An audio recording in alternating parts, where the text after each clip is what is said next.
ഒരു സ്ത്രീ ചേർന്ന് കുറച്ച് അധികം പേരെ എടുത്തു വളർത്തുന്നു.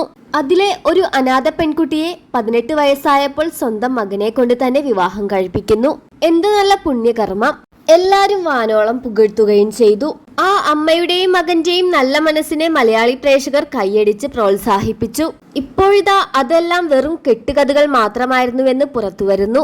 അനാമികയെയും വിഷ്ണുവിനെയും പറ്റി അവിടുത്തെ അന്തേരവാസികൾ പറഞ്ഞ ഓഡിയോയാണ് ഇപ്പോൾ പുറത്തു വന്നത്. അനാഥാലയത്തിലെ അന്തേരവാസികൾ തന്നെ പറയുന്നു, രാത്രി പുറത്തിറങ്ങാൻ അനാമികയ്ക്ക് ഒരു ഡ്യൂപ്ലിക്കേറ്റ് കീ കൊടുത്തിട്ടുണ്ട്. അവൾ ആ ഗ്രില്ല് തുറന്ന് രാത്രി വിഷ്ണുവിന്റെ റൂമിലേക്ക് പോകും. ഇത് ഞാൻ പലപ്പോഴും കണ്ടിട്ടുണ്ട് എന്നാണ് അവിടുത്തെ അന്തേരവാസി പറഞ്ഞത്. വിവാഹത്തിന് മുന്നേ തന്നെ അനാമിക ഗർഭിണിയായിരുന്നുവെന്നും 2 മാസം ഗർഭം ധരിച്ചതിന് ശേഷമാണ് വിഷ്ണുവിനെ വിവാഹം ചെയ്തത് എന്ന് ഇതിൽ നിന്ന് തന്നെ വ്യക്തം. 7-ാം മാസം പ്രസവിച്ചു എന്ന് ഇവർ കള്ളങ്ങൾ പറയുമ്പോഴും 7-ാം മാസത്തെ വളക്കാപ്പ് എന്തുകൊണ്ട് 5-ാം മാസത്തിൽ നടത്തിയെന്ന് മറുപടിയില്ലാതെ നിൽക്കുമ്പോൾ പൊളിഞ്ഞ കള്ളങ്ങളെല്ലാം ഇനി എന്ത് പറഞ്ഞു കൂട്ടി യോജിപ്പിക്കുമെന്ന് അറിയാതെ നിൽക്കുന്ന ആ അമ്മയും മോനും. അമ്മയുടെ 2-ാം വിവാഹം നടത്തിയത് എന്തായാലും നന്നായി. അതുകൊണ്ടല്ലേ 5-ാം മാസത്തെ ഈ ഒരു വളക്കാപ്പ് വീഡിയോയും ഇവരുടെ പ്രസവ വീഡിയോയും 7-ാം മാസത്തിൽ ജനിച്ച കുഞ്ഞിനെയും കൊണ്ടുള്ള ഇവരുടെ ടൂർ പോക്കുമെല്ലാം സോഷ്യൽ മീഡിയയിൽ വിവാദമാവുകയും കേസാവുകയും ചെയ്തത്.